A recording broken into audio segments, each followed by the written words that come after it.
And you know what to do. Please welcome Andy Black.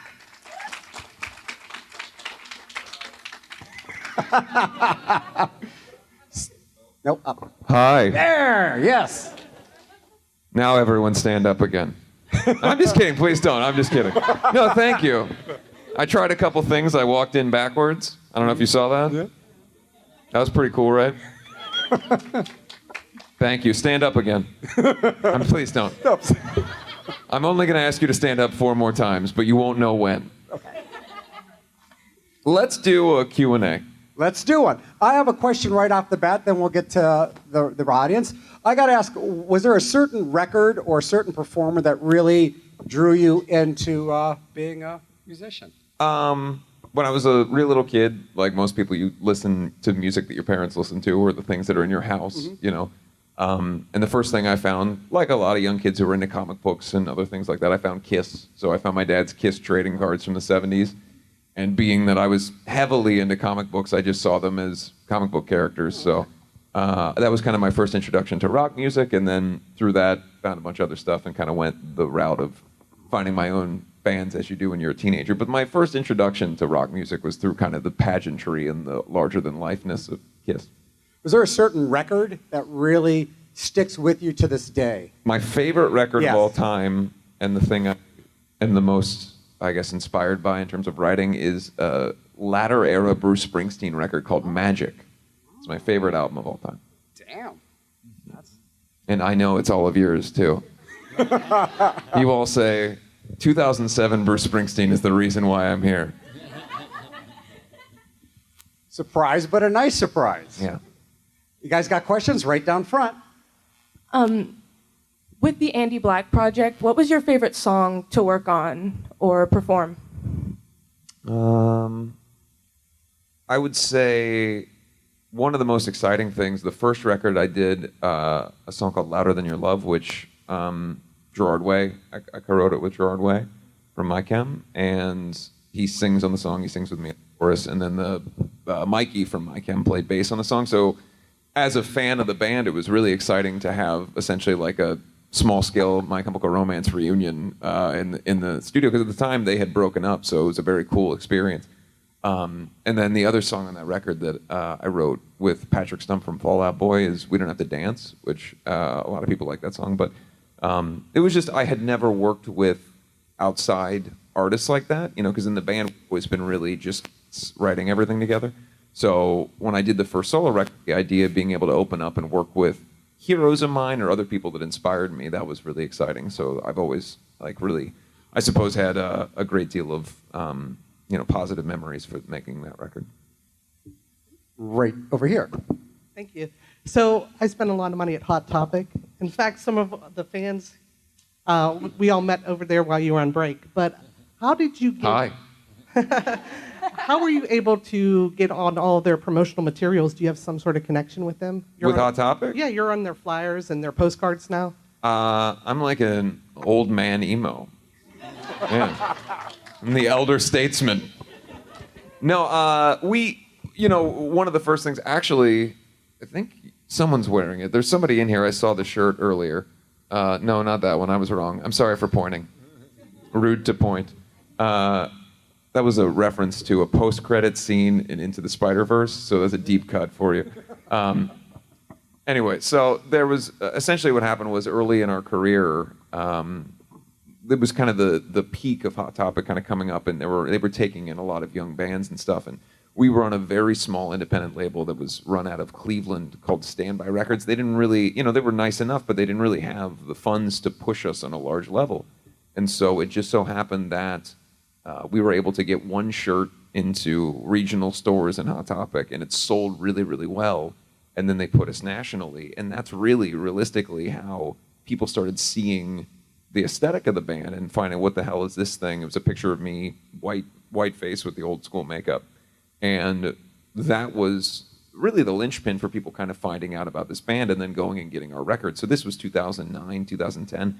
And since then, we've always had a really great working relationship with them, and they've been huge supporters of us. You know, they sponsored one of our first tours and have always been really kind and put the merchandise in the stores. And, you know, I always give them shit a little bit because when I was a teenager, I applied to work at Hot Topic, and they didn't hire me. So, yeah. No, so I, as far as like me being involved with stuff, I've just been very fortunate that they've allowed me to continue to be involved in the brand, and it's something that means a lot to me because as a kid, you know, there were very few places. I grew up in Cincinnati. There were very few places that a little kid that wore black nail polish and had dyed black hair could go and feel comfortable, you know, and not deal with other people's shit. And so, like a lot of kids who kind of grew up in my era, you know, for younger people now, when I was a younger kid, we would just go to the mall for a whole day. There was nothing to fucking do. We didn't have phones or anything, so we wouldn't even have money. We would just go to the mall. And you'd walk around and you would end up in Hot Topic because it was kind of like the, you know, the mecca or the place that you could go and feel comfortable. So anyway, I'm rambling, but I always do. Exclusively, and the only way that I talk. But that is the reason. It's just we've been fortunate to kind of build a relationship there and maintain that over the years. And a question right down here in front also. Hi, Andy, again. Hi. So, are you planning on releasing any more works under Andy Black? Yeah, absolutely. It's not, you know, it's not something that I don't want to do. It's just we've been working so hard with Black Veil material over the last couple of years that I haven't really had the time to sit and think about what I'd want to do with another solo record. But I wrote a song. I actually was telling somebody this earlier. I wrote a song the other day, and it was the first time in years that new material that I was writing, as I was writing it, I sort of realized that it wasn't a Black Veil song, that maybe it was a solo song. So I guess once I have 12 of those, then you'll hear more. Question right down here. How long have you known everyone in your band? How long have I known everyone in my band? Well, Lonnie I've known for like 3 years. Geez, we started in... You know, I started when I was a teenager, and then I met all of the members who are currently in the band now around 2009. So, however long that is. I dropped out of high school. I don't know. A question in the back. Yeah. Oh, there you are. Yeah. Here I am. Any chance of getting We Don't Need to Understand on an album? And if that question sucks, favorite Batman villain? It doesn't suck, and I'll answer both. The reason that They Don't Need to Understand is not available commercially is because it actually wasn't theoretically allowed. So what happened was I had written a bunch of songs with producer John Feldman, who did Wretched and Divine with us and a few other records. And I was under contract with Universal at the time, and I said, hey, we wrote these songs, and they don't really sound like Black Veil at all. I'd really like to just release them in some capacity. I think I could do a really cool record that doesn't sound like Black Veil, and Black Veil had been touring really consistently, and we were going to take a little bit of a break. So we played the songs for the label, and they said, we have no interest in this at all. And so I said, fuck that. And so what we did, kind of bringing Hot Topic back, was one of the songs that I felt was really strong was They Don't Need to Understand. And so basically we independently financed a cheaply made music video and said, we went to Hot Topic and said, we're going to make merchandise. Do you guys want to put this in the store? And we can't release this commercially because by contract, I couldn't put it onto iTunes at the time or anything like that because it has to go through Universal. So, but if you release something just as a music video, you can kind of, it's a loophole there. So we released the music video and put merchandise in Hot Topic, and then we were lucky that Hot Topic would actually play the song in the stores and play the video on the video screens in the stores, and that was our way of releasing it. But I actually couldn't release it as its own standalone song. And I still can't because theoretically that demo is owned by Universal, just like all of, if you follow me on Instagram, recently I posted a bunch of old demos from that era, and people were like, oh, I wish you would release all this. And the truth is I can't. Unfortunately, the politics of the way record labels work is that they, and it's understandable, when you're signed to that company, they own your work while you're there. That's how it works. I'm not trying to criticize the basis of the music industry, but I don't own the masters for those songs that I wrote and recorded because I was under contract at the time. So that is why that is not out there that way. So the only way, I mean, you can rip it off of YouTube if you want. It doesn't bother me. And then to answer your second question, my favorite Batman villain, you know, you don't want to say the Joker because then you're like, I'm the Joker guy. But come on. You're not really going to do better than that. Yeah. But what if I said no after all that? No, the Joker. Question right down here. He really doesn't want you to hold the microphone. From your standpoint, what would you say is aside from the sound, like the difference between Black Veil's music from like 2000? When did Set the World on Fire come out? I'm sorry. 2011. Okay, I should know this. The difference between from how Black Veil sounded back then versus how it sounds, how you all sound nowadays, just with that, with how the band's evolved over the years. Yeah, I mean, I think that's kind of the key word, right? There's an evolution. I can also understand when people say, because I'm the same way with bands I listen to, where you go, oh, I like the old stuff better. Why don't you write songs like that anymore? And the truth is that as an artist, you're writing from the perspective of what you're experiencing. And when I was 19, 20 years old writing those songs, my life was very different than it is now. And my experiences were different and my interests were different. Not entirely. I'm still the same person in my heart, but I was dealing with a very different reality. So my artistic perspective was very different. And so a lot of that factors into what you're writing. Now, musically, you can go, let's sit down and write a song that feels like it's the core of the band. And a couple years ago, we did that. We had a song called The Vengeance and Saints of the Blood that felt very kind of old school Black Veil. And we intend to continue to do that. There's a song that we'll be releasing pretty soon that feels very old school Black Veil when we listen to it. But we're never going to be the band that we were back then, just like you're not going to be the person that you were when you were younger or whatever in your life. So I think it's all about finding the merit in the evolution of an artist and seeing the things about their evolutionary change that maybe mirror you as a listener, the things that you've grown with them. And you, by the way, can still go listen to the old stuff. It still exists, you know. So again, I understand because my favorite bands, I don't want to say guilty of it, but I certainly go like, man, what the fuck are they doing now? Like, and I understand when people will say stuff to us about, why don't you do this, or why don't you scream more on the records, whatever it is. I understand all that because I am a fan myself. But I also know that when I'm sitting down to write from my perspective, I would feel like it would be pandering or presuming that I understand what you like a little bit too much to sit down and go, I'm going to write a song that feels like when I was 20. You know what I mean? Because it's just disingenuous. So the hope is that the evolution of the art comes naturally and that you as a listener feel like, oh, I can see where they were going for this 10-year period, or I can see where the transitions of the band happen. Thank you, me too. Let's pad back over to this side of the room. Right over here. Yeah. Mhm. Hi. Hi. Oh, wow, I sound weird on this. Me too, it's a weird mic. Of all the songs that you've worked on, what do you think has been the best, in your opinion, outcome-wise? Like, which one are you the most proud of? I always say this, and I think it's still true. There's a song on Wretched and Divine called Lost It All that... Thank you.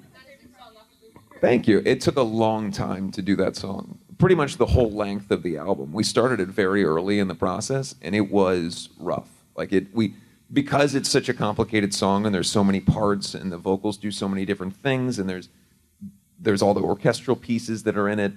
I would be driving back and forth from the studio daily and listening to various stages of the demos of it and trying to figure out where it was going to go. And there were times where, for a long time, if you had heard it, you would think it sucks, objectively, because it didn't sound like what it was going to. But I, in my mind, felt like from my perspective as part of the band, I knew where I wanted it to go. And we were able to, over time, shape it into a song that I feel like is a rare occurrence for any artistic person, where you feel like you can look at something that you did and go, oh, I fucking nailed that. When I look at that song, I feel like it's exactly what we wanted it to be, and it just took all this time to get there. Thank you. When you write, do you do the music first, then the lyrics, or the lyrics, then the music? It's always different. Generally speaking, because we're a very guitar-first band, it's going to be a riff first. Mostly in the history of the band, it is Jake and Jinx have a pretty complete structure, and my two guitar players have a pretty complete structure for what they think the song is. they'll play it for me, play it for Cece. We'll all listen to something, then we make changes from there. Melodies go on it, lyrics go on it.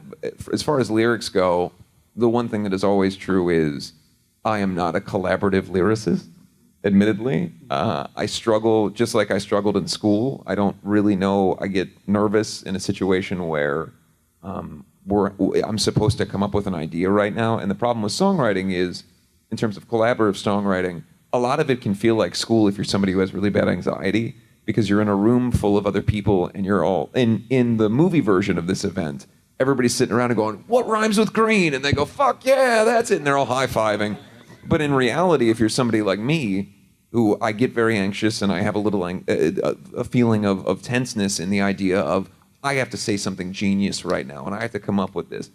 What I found early in my career was if I just go away and I'm totally alone, everything that I think of is so much easier to deal with. And I write all my lyrics on pen and paper. I don't ever write anything digitally because the crossing out process is so important to me. Writing something out and being willing to, the term kill your darlings, the idea of taking a whole line that I thought was good a minute ago and then realizing it doesn't work and then crossing it out entirely so it's gone. There's a visual representation of it being gone so I can keep going.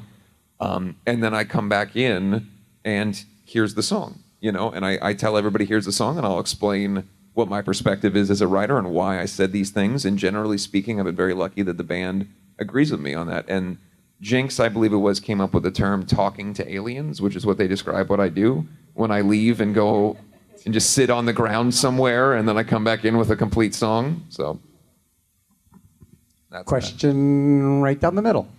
Hello again. Hi.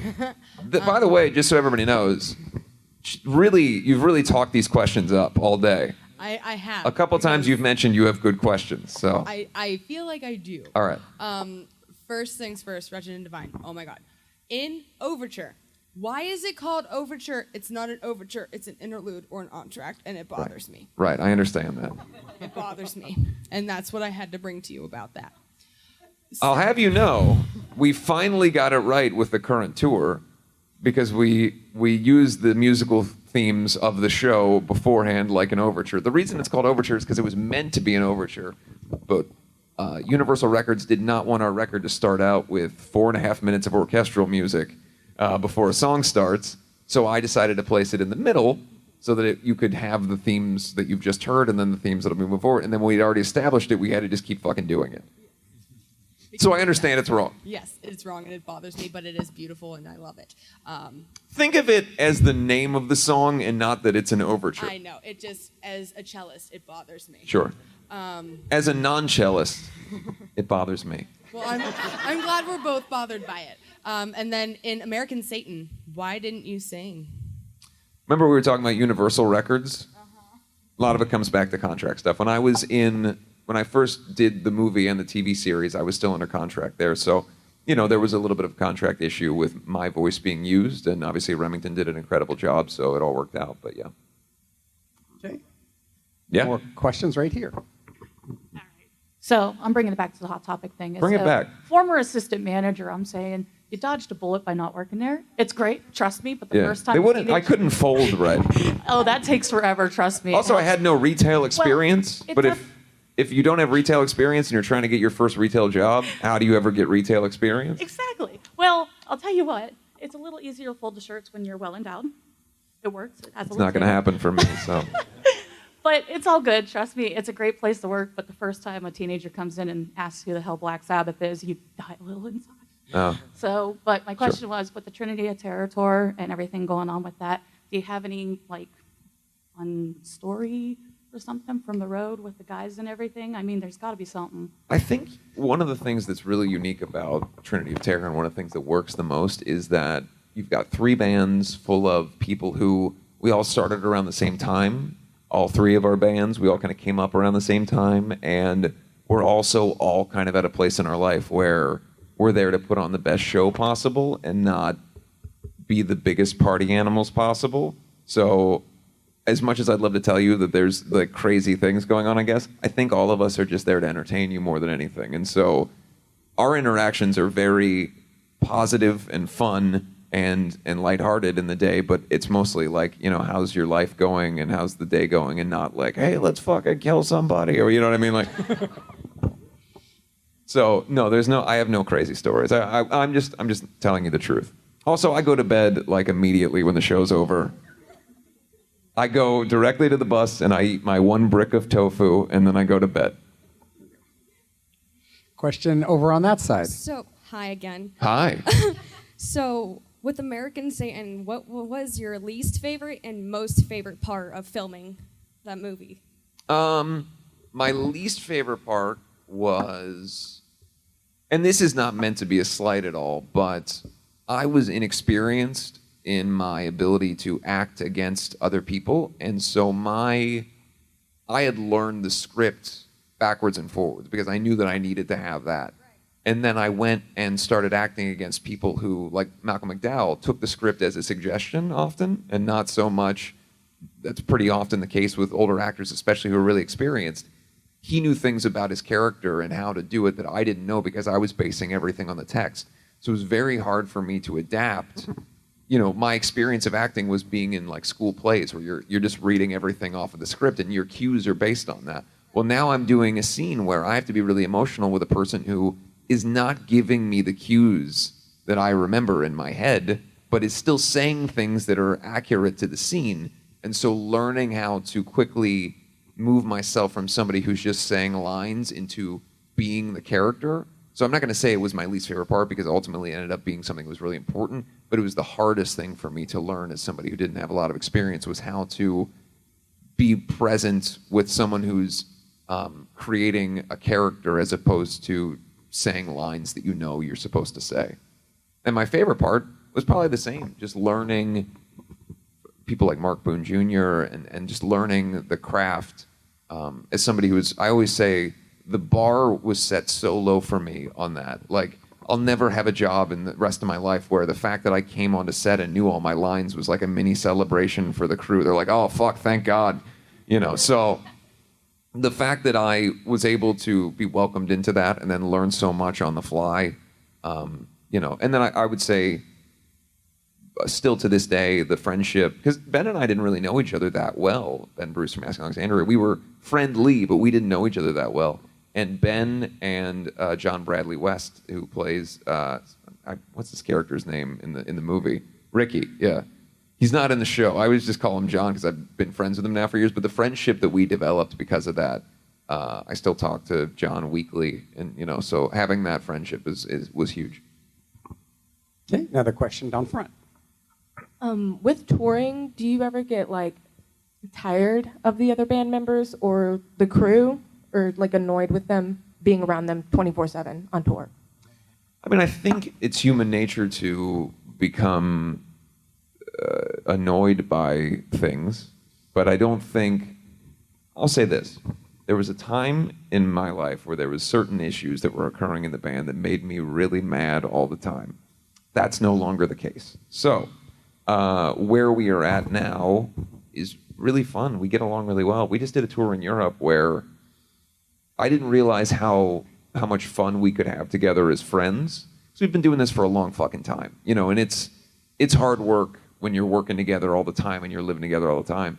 And in the last 2 years especially, we have grown so much closer, not as work brothers who are like family, but real friends and laughing with each other and having a good time. So we've really been enjoying each other's company. But yeah, I mean, look, the truth of touring is the show is really the only glamorous part. The rest of it is exhausting. So when you're exhausted all the time, you can get annoyed. But I've been very lucky that we all get along. We really do. I know a lot of bands that's not the case. So I feel very fortunate that we genuinely like each other.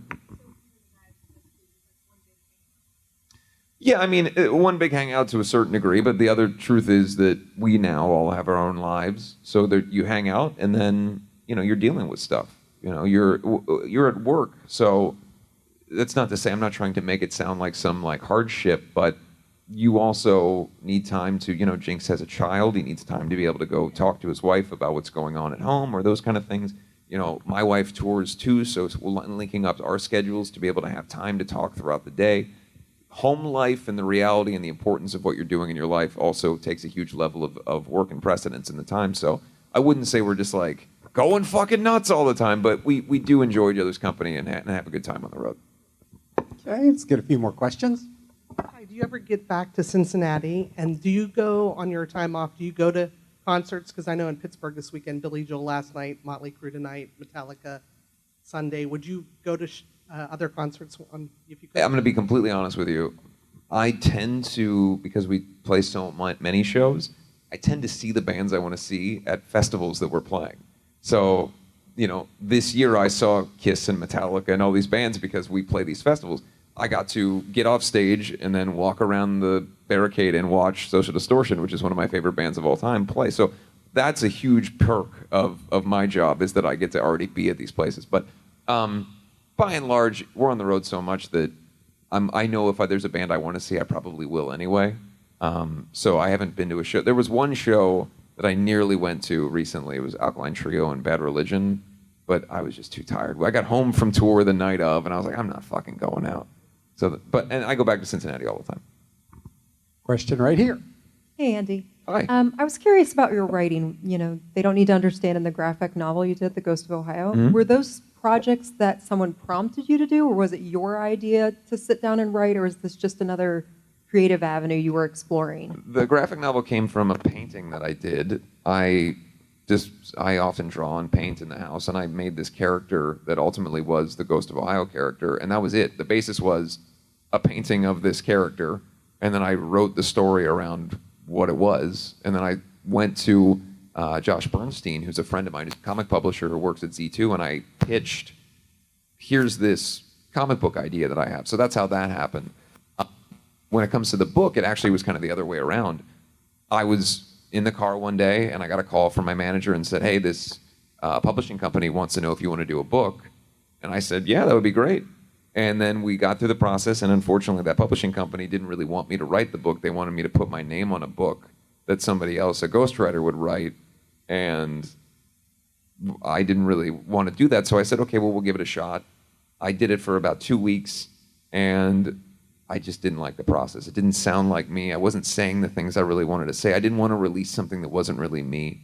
But I also knew that it would be very difficult for me to write a full-fledged book while on the road all the time and get it out in a timely fashion. So coincidentally for me, one of my best friends in the world, Ryan Downey, happens to be someone who's been interviewing me for 10 years and has all of this collection of material from me talking about my career from the time I was first coming up to when we started the book. And so I hit him up and said, well, why don't we mine all this stuff and we can use it as prompts, and we'll get together and look at these interviews, and we can track where I'm at in my life at the time. I can write stories, I can send them to you. You can take things that I've already written and place them. You can take the things I've told you and put them together. And what we did was really collaborate together on taking all of my various thoughts and things that I had said to him, whether in interviews or just sitting at lunch over the course of years. And then I would send him stuff that I'd write in my phone or whatever. And we really were able to put together something that was truly from my mind, as opposed to some ghostwriter writing the book. Question in the back. Let's do a few more. Going back to touring. I like your glasses, by the way. Thanks. If you can't see, they say ass, ass. Exactly. Going back to the touring, what was your, especially going around the world, what was your favorite place you would have to say?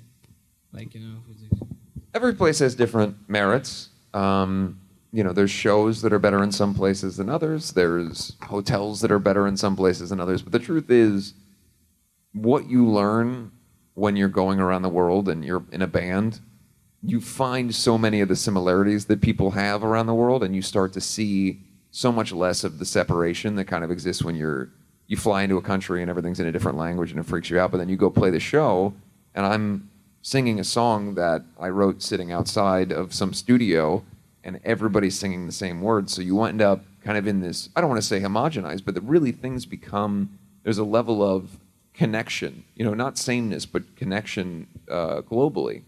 Having said that, it can be very hard, especially when you're young, to adapt to changes in the world. And I think I didn't necessarily understand how little I knew about the rest of the world until I started touring, and how hard it can be to be 19 years old in a different country and trying to figure out how to order a fucking sandwich or whatever, you know what I mean?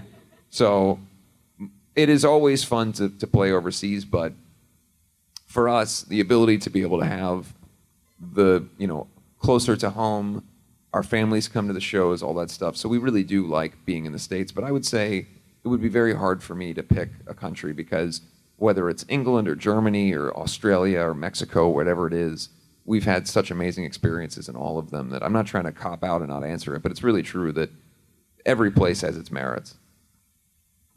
Okay, let's get 3 more questions. First you. Hello. You're back again. Yes, I am back. Third time? Third time? Is it third Yeah. time? Third time, yeah. Do you get some sort of hat or something for that? Or can we have a hat for him? Yeah. No. I'll take your water bottle. I'm kidding. I'm sorry. I didn't even touch it, so I mean, it's really... it's only theoretically my water bottle. More of a niche category. So whenever you were doing marketing for the Ghost of Ohio, you had this phone number that you had your voice giving monologues that was giving context to the story of the album of the Ghost of Ohio. What brought you to make that phone line and give those monologues? That was actually I just mentioned that I wrote a pitch for the book. That was just me reading the pitch. That was the email that I sent to the comic book publisher was, this is what the story is. So there was no real way for anybody to ever hear that directly. So we cut it in half, and the first part is part that's in the opener of the record, and then the other part is what I was reading on that thing. So we just came up with how we get this out in the world. And when I was a teenager, AFI had a song on December Underground that had a phone number in it. I think it was Summer Shutter, and all you could hear, it was a dial tone, because in those days, obviously, you could dial tone. There were different noises for different numbers. So you had to try to figure out what this was and call this number, and then you'd get some bonus hidden song. And so I kind of took my cue from that, and I was like, let's do a fucking phone number people can call and hear this little bit of me reading something. Okay, question right here again. I have 2 questions. All right. What is your favorite Batman movie, and what was the first band you ever listened to? My favorite Batman movie is Batman Returns, and the first band I ever listened to was probably my dad's band. I don't know. Let's go Kiss. We'll say Kiss. And question here. Hi, I have a 2-part question also. With the American Satan and Paradise City, who was your favorite person to work with? 'Cause there was a lot of different celebrities.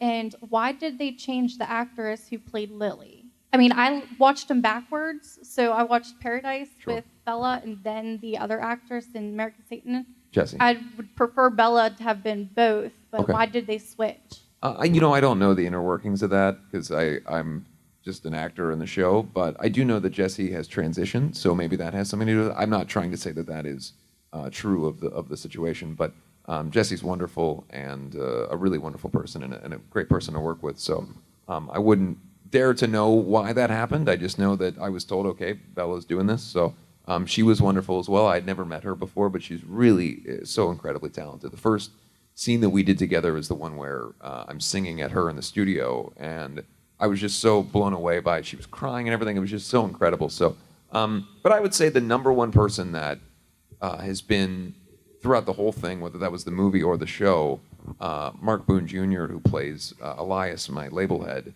he took me under his wing and taught me so much, and is so kind and such a just such a veteran. As a fan of his, whether it's Sons of Anarchy or whatever it is, Mandalorian, so many things he's been on. The opportunity to learn from him was just massive for me. And just 2 more questions. One here. Okay. Hi, Andy. I was just wondering, out of all of the songs you've written, what was the most emotionally cathartic? Maybe you even find it hard to listen to. Which song would you say that is?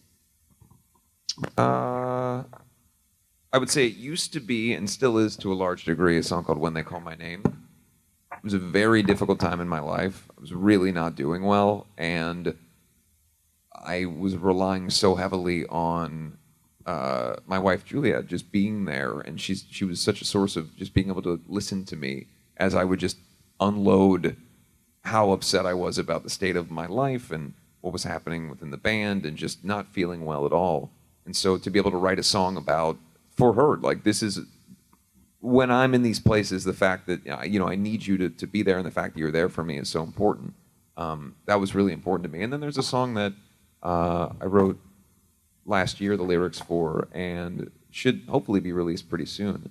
That's really about the struggle that I have more than anything else with. I have been put in a position from the time I was very young. I don't know how old you are. Okay, so I started the band a year before. I started when I was 16. From that time on, I was in a position where I was trying so hard to talk to people about things that mattered to me, and I was very lucky. People around my age felt it and felt like what I was saying mattered and put me in this place over the course of years. By the time I'm 19 years old, I have a major label record deal, I'm on tour, all these people are supporting me, people are wearing the shirts, all that stuff. But what came with that was a responsibility that I felt to make sure that what I was doing and saying was adequate for what people had given me. And over the years, I've tried my best, certainly more recently, to really respect and understand the incredible thing that I've been given. The other side of that, unfortunately, is that I'm just a guy, you know, like I'm completely fallible and I'm trying my best. And sometimes it can be very difficult when the expectation that's placed on you is that everything you ever do and say is going to be criticized or is wrong in some way. And all you're really doing is just trying to entertain people. I have tried to be really clear over the course of my career that there's nothing about me that's remarkable. Nothing that I do is something that you couldn't do. You know what I mean? And because of that, the goal is to be able to entertain people through the gift that you've given me, but that also doesn't mean that I know what the fuck I'm doing all the time. So the expectation that kind of waffles back and forth. So I wanted to write a song about how hard I'm trying to do everything that I can, and also I don't know what the fuck I'm doing. You know what I mean? So there's a song that I put together lyrically that I think it's coming out that I hope resonates with people, but you haven't heard it yet. So that was a long speech about a song you've never heard. Thank you. Thank you. I appreciate that. Now I'm going to drink this water, by the way, so it's going to go up in value now, is that? And we got time for one last question. Hi, Andy. Hello. I just wanted to know, you as young Andy, growing up in Cincinnati. Yes. And watching your dad's band. Yeah. Did you ever think, if I could only get my thoughts, my feelings, my ideas out there, that it would touch so many people? Or was you just totally blown away by all the young people, even older people, that you have connected with? Yeah. I mean, I can tell my daughter, stand up for yourself. Don't worry what other people think. Yeah. But she hears your song and a light bulb comes on. Yeah. I mean, did you ever think in your wildest dreams you could do that? And I want to thank you for doing that because you've really helped my daughter. Thank you. I want to thank you. Thank you. I appreciate that. I think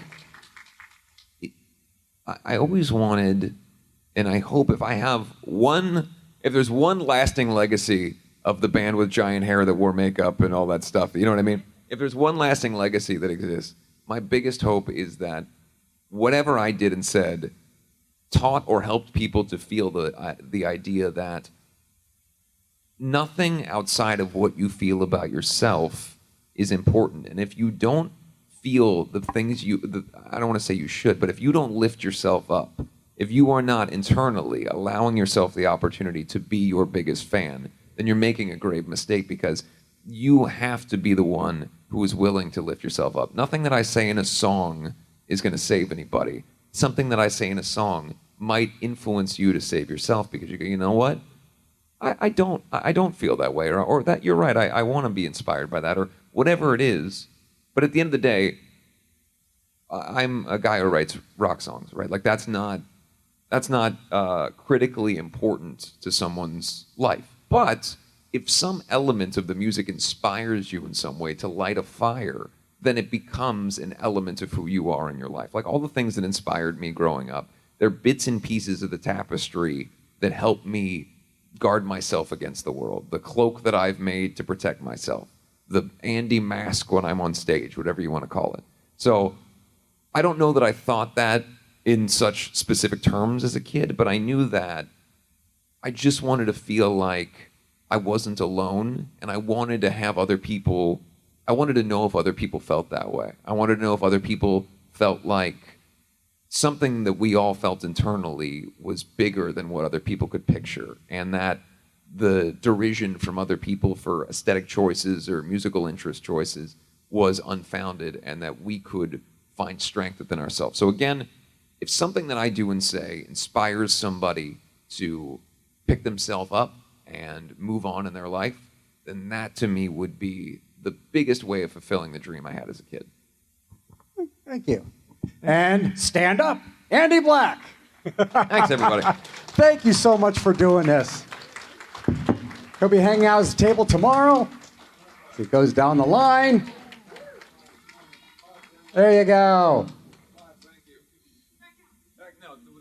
Back. And there we go. There it is, Andy Black. Thank you, everybody. Hi, this is Aaron Ashmore, and you are watching Fandom Spotlight. Be sure to like, share, and subscribe like now. Oh, and have fun and follow your fandom.